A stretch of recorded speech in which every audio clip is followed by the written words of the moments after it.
Ante todo, muy buenas tardes. Disculpando de todas maneras la demora y los inconvenientes. Hoy día en la tarde quiero agradecerle a todos ustedes su participación. Apágame el celular. Quiero agradecerles a todos ustedes su participación en esta tarde académica. Agradecer a CIS Especialización por preocuparse, por capacitar al personal de salud en relación a lo que es las lesiones relacionadas con la dependencia en UCI. Hacer un preámbulo, yo les comento que yo soy directora de enfermería de la Clínica Ricardo Palma, presidente de la Sociedad Latinoamericana de Heridas y Estomas, y tengo una unidad especializada en heridas. Pero lo más importante de todo, creo que soy enfermera en la unidad de cuidados intensivos. He sido jefa, subjefa, enfermera asistencial en la unidad de cuidados intensivos. Sé cuál es el manejo de estos pacientes, cuál es el trabajo que desarrolla el personal de enfermería en una unidad de cuidados intensivos. Y la misión que tenemos nosotros dentro de la gestión que se hace en una unidad de cuidados intensivos es uno de los objetivos o indicadores claves de la calidad del cuidado de enfermería, es la prevención de las lesiones por presión, ahora llamadas prevención de lesiones relacionadas con la dependencia. Y ahora van a saber por qué se les clasifica así, y no desde ahora, sino ya desde el año 1916-18, donde se hizo esta nueva, ¿no? Cambio o denominación de las lesiones. Entonces, nosotros como personal de enfermería tenemos la misión, tenemos el compromiso, tenemos la responsabilidad de manejar y prevenir estas lesiones en los pacientes que están asignados bajo mi cuidado, ¿no? Entonces, vamos a hablar sobre las lesiones relacionadas con la dependencia, la diferencia de las lesiones relacionadas con la dependencia con la LPP, la clasificación según la NEPAD, el PUAD, el MINSA, la incidencia en el Perú y Latinoamérica, el marco legal y normativo, ¿no? Y lo que dice su salud en relación a estas lesiones, cuándo se produce el daño qué es el daño por presión, por fricción, cizallamiento, isquemia, qué es hipoxia tisular y la respuesta inflamatoria, y la diferencia entre lesión por presión, lesión por fricción y cizallamiento. Y lo que nosotros queremos saber, ya sabiendo todo este marco normativo, marco legal, desde el punto de vista fisiopatológico, desde el punto de vista técnico y académico científico, vamos a ver cómo repercute esto en nuestros pacientes críticos. Estas lesiones, y debemos de llamar lesiones relacionadas con la dependencia. Dentro de estas lesiones relacionadas con la dependencia están las lesiones por presión. Y nosotros tenemos, y ustedes pueden ver acá, que se dice según el estudio científico, el 95% de estas lesiones son prevenibles, ¿no? Existe una guía técnica que está publicada en el Colegio de Enfermeros del Perú, a la cual soy coautora, que se promulgó en la gestión de la decana Josefa Vázquez y se publicó el 23 de diciembre del 2020, en diciembre del 2023, donde esta guía está vigente, y esta guía recoge toda la evidencia científica a nivel internacional sobre lo que es el manejo y la prevención y tratamiento de las lesiones relacionadas con la dependencia. Y se dice que este 95% es prevenible, es decir, nosotros como profesionales de salud tenemos la responsabilidad de prevenir estas lesiones, ya que más del 95% deben prevenirse. Y existen muchos estudios científicos, epidemiológicos, a nivel de España, Chile, Estados Unidos, donde en España se dice que un 8% de pacientes hospitalizados hacen lesiones por presión según la GENOAD. Estos son estudios que se han tenido de base científica. El 9% en atención domiciliaria, es decir, pacientes que están en domicilio y que del 100%, pongamos de 100 pacientes, 9 hacen lesiones por presión en casa. 14% de pacientes en asilos, ¿no? Casas de reposo, asilos de ancianos. Igual en Chile también existe el estudio multicéntrico epidemiológico, pa país donde dicen cuánto es el porcentaje de pacientes que desarrollan lesiones por presión, y no está muy lejos de ir con España, ¿no? En Chile tenemos el 7% de pacientes que están hospitalizados que desarrollan una lesión por presión, el 4% en atención domiciliaria y el 18% en pacientes postrados que se encuentran en casas de reposo, casas de asilo de ancianos. Y en Estados Unidos se dice que no hay ese estudio epidemiológico multicéntrico que hay tanto en Chile como en España, pero se dice que cada año se gasta más de 2.5 millones de personas en Estados Unidos, desarrollan más de 2.5 millones de personas en Estados Unidos desarrollan lesiones por presión. Estos estudios epidemiológicos no lo tenemos acá en Perú, todavía no tenemos un estudio multicéntrico epidemiológico guiado por una institución, sea el Colegio de Enfermeras o sea el Ministerio de Salud, donde haga este estudio multicéntrico, donde podamos ver cuál es la incidencia y la prevalencia de las lesiones por presión. Pero no estamos muy lejos de ir como Sudamérica o muy lejos de ir como España, ya que nosotros los centros nos comportamos casi similares. Entonces vamos a hablar de las lesiones relacionadas con la dependencia, qué significan, cómo se clasifica y cuál es el contexto. Miren esta foto.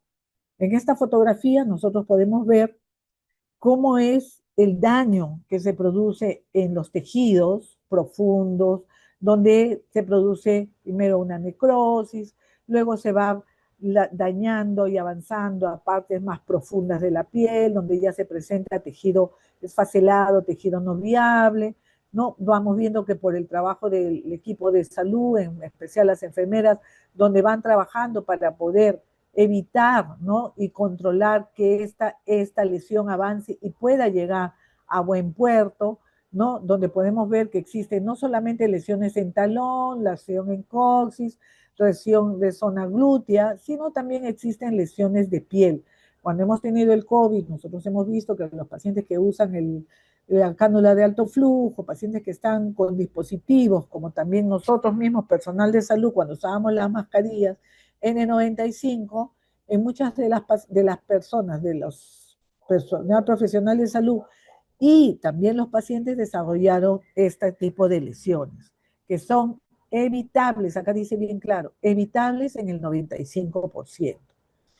Pero para eso, para poder saber cuál es cómo afecta estas lesiones a nuestro organismo, tenemos que saber que tenemos mecanismos de prevención, mecanismos de protección. En este caso, el primer mecanismo de protección, la primera barrera para proteger de este daño es la misma piel. La piel que está conformada por la epidermis, la dermis y la hipodermis. La piel que tiene funciones muy específicas, que son como órgano sensorial, para sentir la presión, la vibración, el dolor, el calor, ¿no? O los cambios de temperatura, para proteger contra la entrada de microorganismos, de gérmenes, que es un protector para evitar que nuestro organismo ingrese en sustancias patógenas, para la eliminación a través de las glándulas sudoríparas, las glándulas sebáceas, eliminar, ¿no?, el sudor que nos ayuda a contrarrestar en cuanto a la función de enfriamiento, en cuanto a la función hidrolipídica para humectar e hidratar el tejido y mantenerlo hidratado, humectado para evitar la hiperkeratosis, la resequedad y el daño, ¿no? La fisura, la abertura de la piel.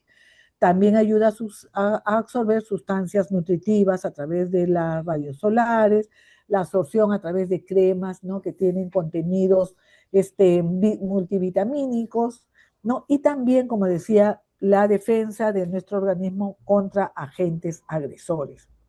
Y nuestra piel ocupa casi 2 metros de toda la superficie de todo nuestro cuerpo. La piel tiene aproximadamente 2 metros que cubre todo nuestro cuerpo.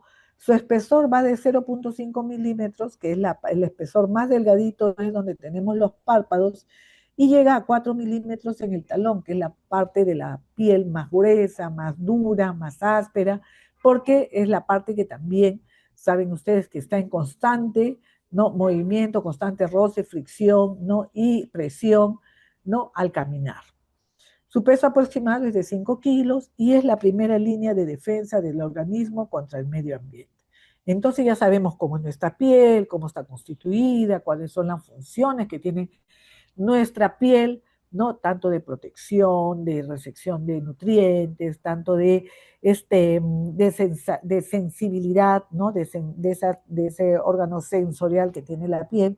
Entonces, ahora nos toca saber cuáles son los mecanismos que pueden producir lesiones en nuestro organismo y cuál es el origen de estas lesiones. Nosotros ahora la clasificación, según ya el último consenso, tanto de la NIENAR, la EPOAD, la NEPOAD, es que se clasifica como lesiones relacionadas a la dependencia. ¿Qué etiologías? Las lesiones por úlceras por presión. Y ahora vamos a hablar, las úlceras por presión son las que se producen, como dice su nombre, por presión, cuando un hueso o una superficie dura presiona constantemente el tejido e impide la buena irrigación. Luego también tenemos las lesiones cutáneas asociadas a la humedad, la dermatitis de pañal, la dermatitis ¿cómo se llama? Por vía urinaria, por vía fecal, pero no solamente esa, la dermatitis por efluentes, por la ileostomía, la colostomía, por las lesiones lesionales, ¿no? Y por la dermatitis también por fluidos corporales. Entonces, también es una lesión relacionada a la dependencia. ¿Por qué? Porque muchas de estas pacientes justamente dependen de otra persona para el cuidado. Por eso hablamos relacionadas a la dependencia. Porque el paciente que tiene incontinencia urinario fecal tiene, tiene mucha predisposición a desarrollar una lesión relacionada a la postración, a la incontinencia urinaria. Las lesiones por fricción, cuando tenemos ese paciente que está postrado, ¿no? Que es dependiente, que no se puede mover, que no se puede cambiar de posición y que nosotros tenemos que movilizar al paciente, no arrastrando, porque ahí producimos la fricción y producimos daño, sino a través de la movilización, a través de los SEN, las superficies especiales de movilización pasiva, que nos permite evitar ese arrastre de la piel sobre una superficie dura, provocando esta fricción, este daño en la piel, ¿no? Y luego tenemos las lesiones combinadas. Hablamos de lesiones combinadas, las que son por presión-humedad, es decir, hay presión, pero también hay incontinencia. La presión-fricción, es decir, hay presión, pero también arrastro al paciente. La humedad-fricción, cuando el paciente tiene incontinencia, pero también arrastro al paciente y la piel la expongo doblemente. Y las multifactoriales, puedo tener por presión, por humedad y por fricción, ¿no? O sea que se combinan y es multicausal. Entonces ya sabemos que tenemos las lesiones relacionadas con la dependencia, es decir, pacientes que no se mueven, pacientes que están postrados, pacientes que tienen incontinencia urinaria, pacientes que tienen incontinencia fecal, pacientes que tienen una ostomía o una colostomía, paciente que tiene una herida donde la zona perilesional exuda abundante y que puede producir una lesión relacionada a la dependencia, porque el paciente tiene una herida compleja que depende del cuidado de otra persona para curar esa herida. Entonces tenemos este tipo de lesiones, ¿no? ¿Y cuáles son los planos comprometidos? Específicamente, cuando yo tengo, ¿qué planos se comprometen cuando tengo una lesión por humedad? Los planos superficiales, dermoepidérmica, la parte superficial, la barrera cutánea, la parte dermoepidérmica es la que mayormente se daña cuando tengo una lesión por humedad o cuando tengo una lesión por fricción. Ustedes ven que cuando yo arrastro, hay veces el paciente se retira, ¿no? O pierde la parte epidérmica, la epidermis, y deja expuesta la dermis, pero es superficial, es una capa superficial. Es igual, cuando tenemos una dermatitis de pañal, lo que se pierde es la epidermis y queda la dermis expuesta y es superficial, que es una lesión que si yo trato a tiempo puedo revertir el daño. Saberlo porque el tratamiento es importante, qué tratamiento le doy y qué capa es la que está comprometida. Y también tenemos las lesiones por cizalla y las úlceras por presión, donde estas lesiones abarcan los planos más profundos, es decir, el subcutáneo, el músculo, el tendón y puede llegar hasta el hueso, ¿no? Las lesiones por cizalla normalmente se produce una hematoma o una, ¿cómo se llama? Una ruptura de las superficies más profundas del tejido, ¿no? Normalmente se produce un sangrado, ese sangrado se convierte en un hematoma, ese hematoma se descompone esa sangre ahí y luego se produce la herida. Entonces, yo tengo que saber cuando tengo una lesión relacionada con la dependencia, cuando hablamos de una lesión relacionada con la dependencia y cuando hablamos de una LPP. Entonces, para yo saber la diferenciación, yo voy a diferenciar el aspecto, ¿qué diferencia la causa? ¿Qué originó la lesión? ¿Dónde está ubicada la lesión? En relación con la movilidad, o sea, se produjo la lesión por alguna, ¿cómo se llama? Algún acto en la movilización del paciente. ¿Qué medidas de protección empleo para poder evitar este tipo de lesión? ¿Cuáles son los ejemplos típicos de tipo de lesión por LPP y una lesión por dependencia? ¿Y quién es responsable? Si hablamos de las lesiones por presión, la causa principal de la lesión por presión es cuando tenemos una superficie dura o el hueso que descansa sobre una superficie dura y queda, ¿no? Impide la oxigenación, la irrigación del tejido, la oxigenación y por tal produce la isquemia o muerte del tejido. Y se produjo ¿por qué? Por una presión prolongada del hueso sobre una superficie dura que impide la circulación del tejido, la oxigenación, ¿no? Y produce la isquemia y la muerte del tejido. Relacionado con la movilidad. ¿Por qué? Porque el paciente está inmovilizado prolongadamente. Y los pacientes de UCI, hablamos de los pacientes de UCI. Muchos de los pacientes de UCI se encuentran postrados, se encuentran ventilados, se encuentran pronados, ¿no? Entonces, ¿qué impide que el paciente, y la indicación es no movilizar, está en ventilador mecánico, va a luchar con el ventilador. Entonces, no movilizar al paciente, no cambiar de posición porque comienza a hiperventilar, ¿no? Entonces, va a luchar con el ventilador, no va a recibir el oxígeno, le va a producir hipoxia, el paciente hace paro respiratorio, de ahí paro cardíaco. Entonces, la inmovilidad, ¿no? Hace que el paciente esté echado, está en decúbito dorsal, que tiene incontinencia fecal porque recibe nutrición enteral que le produce aumento del peristaltismo y le produce deposiciones líquidas, ¿no? Porque normalmente el paciente en UCI está con sonda Foley o también tiene, ¿cómo se llama? Sudoración profusa porque está o tiene un shock hipovolémico o porque tiene medicamentos sinotrópicos, ¿no? Que le están produciendo esa reacción vagal. En cuanto a la prevención, bueno, cambios de posición. En la UCI debemos de tener los cambios de posición, debe ser cada 2 horas, salvo que el tejido me diga que debo hacerlo menos tiempo. Y el tejido me dice, a mí el tejido me habla, porque cuando yo a las 2 horas lo cambio de posición y veo que está rojo y eritematoso totalmente, la piel me está diciendo, stop, no aguanto 2 horas, cámbiame cada hora o cada hora y media, pero no me dejes 2 horas porque ya estoy haciendo mi mancha de presión. Tengo que usar mi SEM, superficies especiales de movilización pasiva, y ahora después le vamos a mostrar, y el día de la capacitación yo les voy a mostrar cuáles son los SEM que tenemos el día del taller. Los ejemplos típicos que tenemos es las úlceras. Normalmente tenemos úlceras en la zona sacra, en el talón, en la zona de los codos, en la zona de los lóbulos, ¿no? De las orejas, y en los niños tenemos en la zona occipital, porque la cabeza es lo que más pesa en el cuerpo de un neonato. La responsabilidad debe ser evitable los casos graves, ¿no? Y cuando hablamos de las lesiones relacionadas con la dependencia, hemos hablado de las lesiones relacionadas a la lesión por presión, herida por presión, que ya saben, por planos duros, ¿no? Las zonas de las preeminencias óseas. Y cuando hablamos las lesiones relacionadas con la dependencia, la causa principal son, mire, escuchen, ¿eh?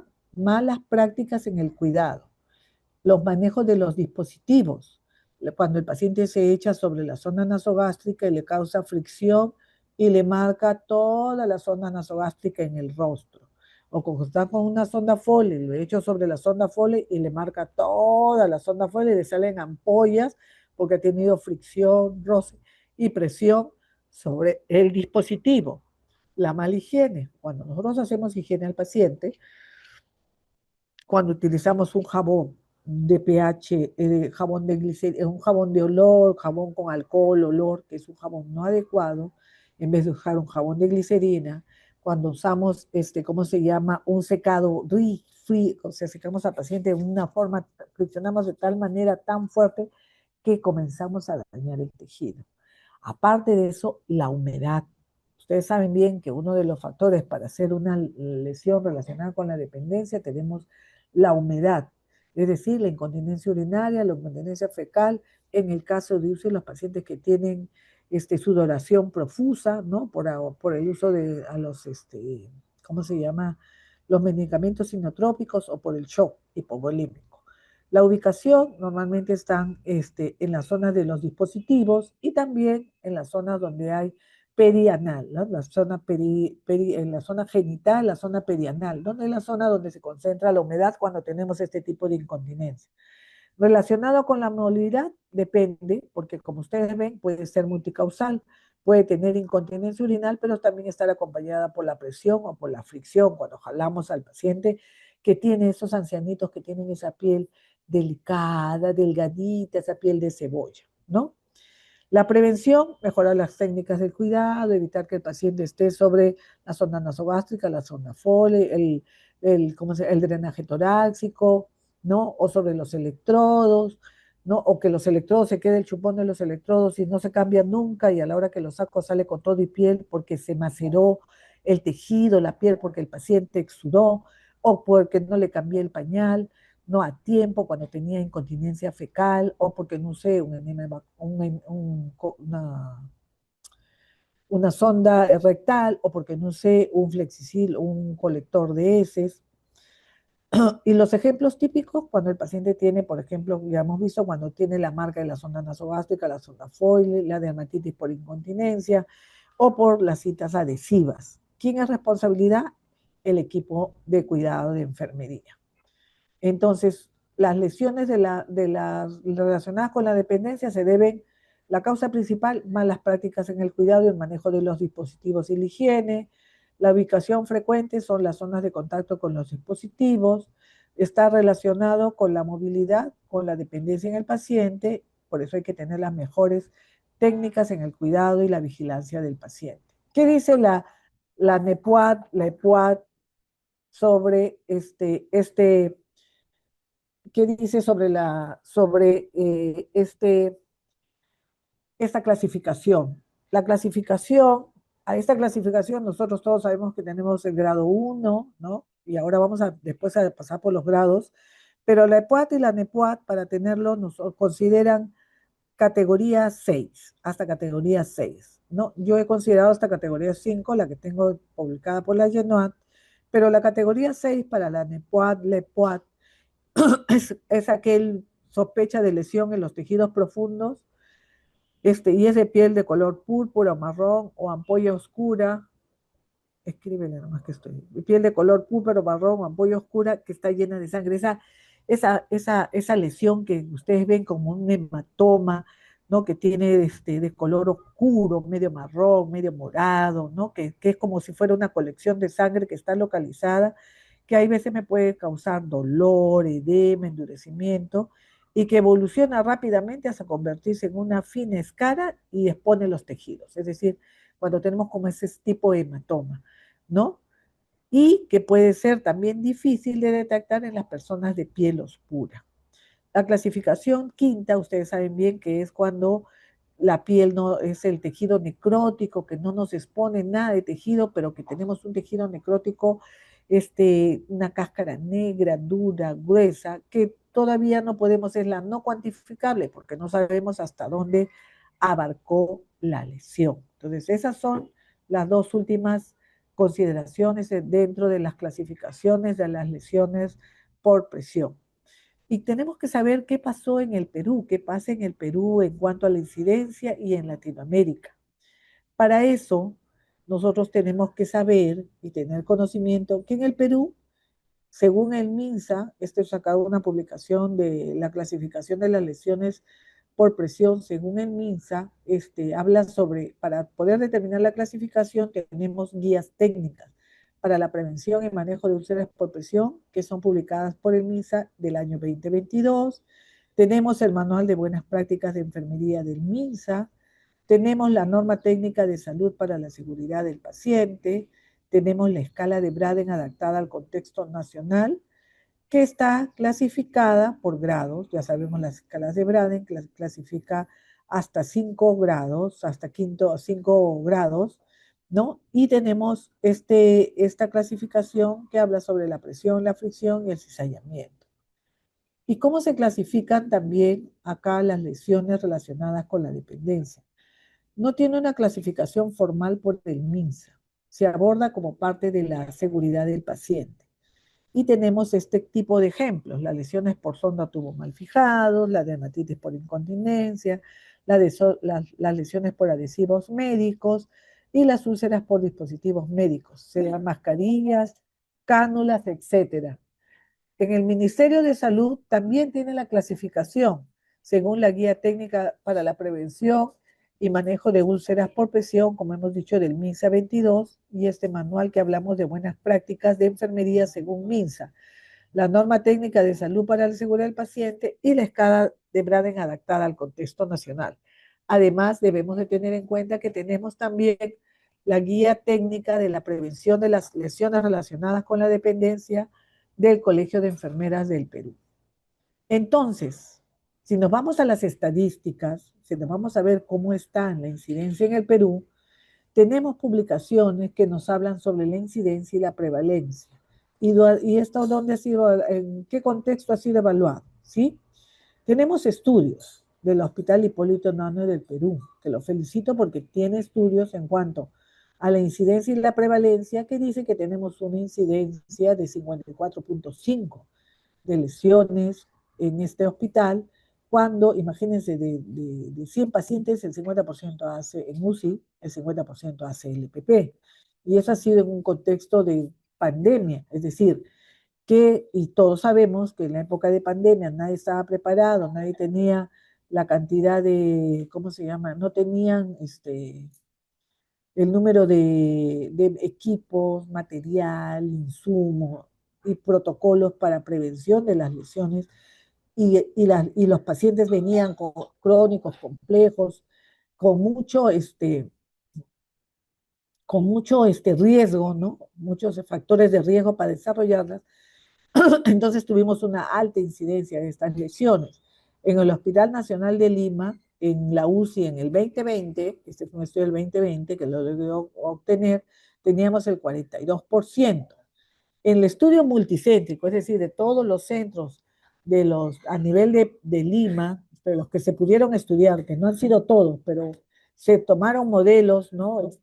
Grupos específicos de hospitales representativos en Lima. También pudimos ver que de los pacientes, hablaron de hospitalizados, no de UCI, teníamos un 20% de incidencia de estas lesiones. En Latinoamérica, es decir, de varios países, el estudio mostraba que teníamos la incidencia entre 26 a 63% de pacientes que desarrollaban una LPP en UCI. O sea, si vamos mirando el contexto, vamos viendo que la UCI, yo le digo a mis chicas que la UCI en los hospitales es la productora de LPP, porque es la que tiene mayor incidencia de este tipo de lesiones. En México va desde 13 a 17% en hospitales generales. En Brasil, que no dista mucho de Perú, está en 41%. En Chile, en un 38%, está un poquito más bajo que nosotros, pero tampoco no tan distante. Y en estudio IBEAS, ¿no? Hizo un estudio de estos eventos y sacó que en UCI, en promedio, en una LPP de tercer grado, tiene el 24%, ¿no? De este tipo de lesiones. Estas son publicaciones sacadas de la Guía Técnica de Prevención y Manejo de Úlceras del MINSA del 2022, del estudio IBEAS y de artículos científicos revisados de Perú, México, Brasil y Chile, ¿no? Dentro del marco legal y normativo, tenemos que saber cuál es nuestro marco legal para poder actuar en consecuencia. En el Perú tenemos documentos técnicos, que ya lo hemos hablado.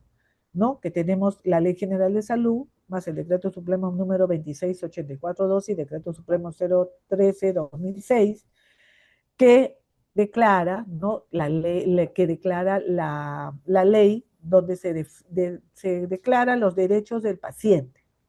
La norma técnica de rondas de seguridad al paciente que incluye la vigilancia de eventos adversos. Sabemos que la LPP o las lesiones relacionadas con la dependencia es un evento adverso. Tenemos también los protocolos clínicos hospitalarios de las historias clínicas y los protocolos especializados y la escala de Braden. Existen instituciones, hospitales como el Hospital del Niño de San Borja, existen hospitales del Hospital de Salud que publican sus protocolos clínicos, donde están publicados el Hospital Hipólito Unanue y casi la mayoría de hospitales y muchas clínicas tienen publicados sus protocolos especializados para la prevención de las lesiones por presión. Mi institución obviamente también lo tiene para poder manejar este tipo de lesiones. Tenemos también las normativas externas, ¿no? La resolución directorial 491 del 2023 sobre la escala de Braden, ¿no? Y su aplicación, las guías técnicas de prevención de las lesiones relacionadas con la dependencia del Colegio de Enfermeras del Perú, que es la que les he mostrado que publiqué. Pero miren esta parte que es súper interesante y muy importante que lo tengan en cuenta, porque ya su salud, la Superintendencia Nacional de Salud, que es su salud, en el Decreto Supremo número 031 del 2014, en el anexo 3B, en el inciso de infracciones referidas a la seguridad del paciente, refería que son infracciones leves cualquier forma de úlcera de presión de tercer o cuarto grado adquirida después de la admisión y durante la hospitalización en una IPRES, una institución prestadora de servicios de salud, es decir, tu institución, mi institución y todas las instituciones que prestan servicios de salud, sea de primero, segundo, tercer nivel, el nivel que sea, pero todas nosotras, si provocamos, ¿no? Normalmente ya sabemos que el del nivel 3.1, 3, el nivel 3, el nivel 2, categorías que tenemos pacientes hospitalizados, internados, son los que tienen mayor riesgo, ya que la parte de la prevención, ¿no? Del nivel 1, normalmente no tiene estas lesiones, salvo que sean estas lesiones que se originen en el domicilio y que yo como responsable del programa de acompañamiento al paciente o los pacientes paliativos presenten este tipo de lesiones y que esté a cargo de la institución. Pero hablamos de las partes hospitalarias, ¿no? Y en la parte hospitalaria, normalmente tenemos servicios que son productores de LPP. Dentro de ellos están los pacientes que están hospitalizados en las UCIs neurológicas, ¿no? Neuroquirúrgicas. Tenemos los pacientes que están hospitalizados en las UCIs, pacientes que están en hospitalización de medicina crónicos complejos, que tienen alto riesgo de desarrollar este tipo de lesiones. Y que se dice que puede ir de 1 a 100 UITs. Una UIT actualmente está bordeando los 5.000 y tantos soles. O sea, si me ponen 5.000 UITs, o me ponen 1.000 UITs de 5.000 soles, échale pluma cuánto tendría que pagar mi institución si el paciente sabe que puede denunciarme por desarrollar un LPP. El paciente no tiene ahorita el alcance legislativo, no tiene el alcance normativo, legalmente no está asesorado para que pueda hacer una denuncia. El día que lo esté, nos van a denunciar a muchas de nosotras si es que nosotros sacamos un paciente con una lesión por presión.